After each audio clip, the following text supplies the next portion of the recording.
So are you searching for a custom table? How about a Barry Manilow clock or a flamingo hat? If so, Etsy might be the spot you need to go to right now. It's an online marketplace for unique and handmade goods.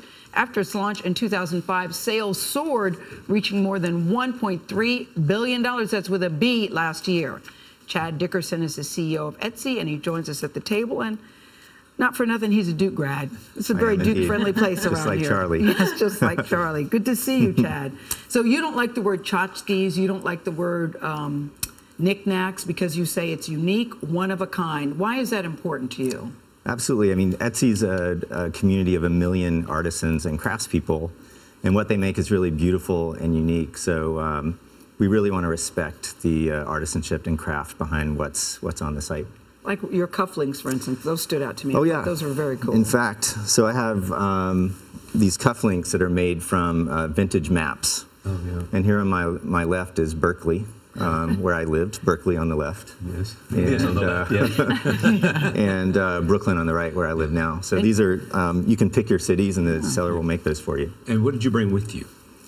So I brought with me 3 really beautiful items. The top categories on Etsy are jewelry, clothing, and housewares. So this is an example of a beautiful bracelet that you can buy on Etsy. And again, jewelry is the top category. You can find engagement rings that have the fingerprints of the 2 people getting married. Amazing customized stuff. Clothing, beautiful bow ties. Mm-hmm. Yes. Gorgeous. And the next item? Oh, the next item, this is a lamp. That's where you lost me. You lost me there, Chad.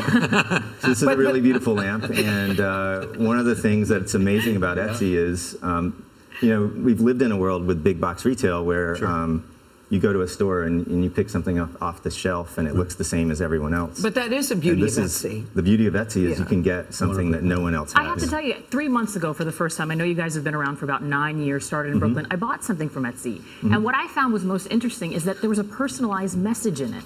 Whoever sold me the print that I wanted for my office actually put a note in it. And I thought, this is so interesting because I think of online as being really impersonal, but this is not. Right, it's not. That's a beautiful thing. How did you discover it?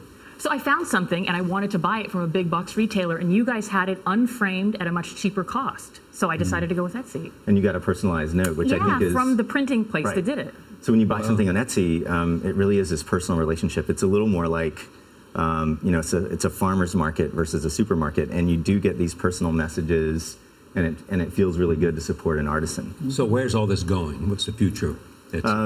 As you saw the numbers, I mean, Etsy's continuing to grow. You know, our goal is to reimagine commerce to build a more fulfilling and lasting world. And what do we mean by that? We mean really changing the way things are bought and sold in the world and making it more personal and more human. We've gotten a really good start here in the U.S., although there are sales in 200 countries, over 1 million sellers around the world, and we're continuing to expand around the world. So how do the craftspeople find you?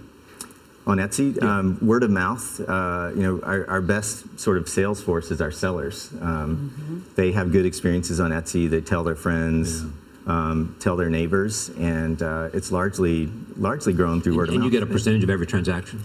3.5%. The way we look at it is 96.5% goes to the artisan, so it's very artist friendly, and it's very easy to get started. To get started on Etsy, you have to spend 20 cents to list an item. So you can literally start a business with 20 cents. But you set a really good tone for the company that you run. Because listen to this, he has blameless postmortems.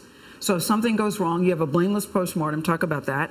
And you also give awards to people who make the most spectacular mistake. I love what that does for people.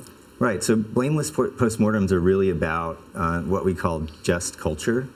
If you have a culture and you punish mistakes, people tend to hide information, and then they don't learn from those mistakes. So blameless postmortems, we always feel awful when we make a mistake, but and we know the idea here is not to be scared of failure.